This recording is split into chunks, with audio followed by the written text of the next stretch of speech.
बिस्मिल्लाहिर्रहमानिर्रहीम। अस्सलाम वालेकुम। और सब कैसे हैं आप लोग? उम्मीद है सब खैरियत से होंगे। आज मैं आलू की कतलियाँ बना रही हूँ, चटपटी मज़ेदार सी। वीडियो को पूरा देखिएगा, बीच में स्किप नहीं कीजिएगा। अगर आप मेरे चैनल पे नए हैं तो मेरे चैनल को सब्सक्राइब ज़रूर करिएगा।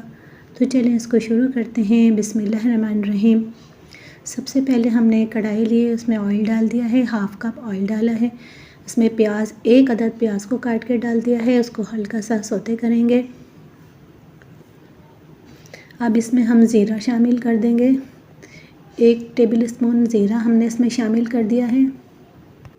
अब इसमें हम आलू की कतलियाँ शामिल कर देंगे। आलू को हमने बारीक बारीक काट लिया था, आप जिस शेप में भी काटना चाहें काट सकते हैं। इसको मिक्स करेंगे अच्छी तरह से।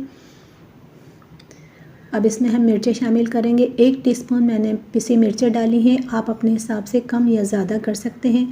1 टीस्पून इसमें नमक शामिल कर दिए हैं, नमक भी आप अपने हिसाब से डालें। 2 अदद टमाटर काट के डालती हैं। इसको अब मैं ढक के रख दूँगी। 2 मिनट बस हमने इसको ढक के रखा है ताकि टमाटर नरम हो जाएं। अब इसको अच्छी तरह से मिक्स कर लेंगे।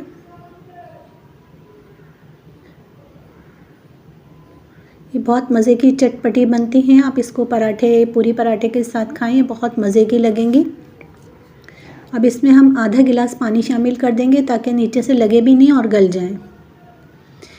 10 मिनट हो चुके हैं, कतलियाँ गल चुकी हैं। इसमें हल्का सा पानी है, इसको पानी को भी खुश्क कर लेंगे, इसको भून भी लेंगे। अब इसमें हरी मिर्चें शामिल करेंगे।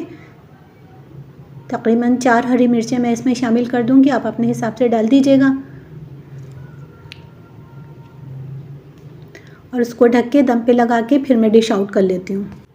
2 मिनट हमने इसको दम पे लगाया था। माशाल्लाह से आलू की कतलियाँ बहुत मज़ेदार, बहुत चटपटी, बहुत अच्छी बनी हैं। आपको अगर मेरी रेसिपी पसंद आई है तो मेरे चैनल को सब्सक्राइब ज़रूर करिएगा, लाइक करिएगा, मुझे कमेंट्स में बताइएगा आपको कैसी लगी। ज़िंदगी रही तो इंशाअल्लाह एक और रेसिपी लेके हाज़िर होंगी। दुआ में याद रखिएगा, अपना ख्याल रखिएगा। अल्लाह हाफ़िज़।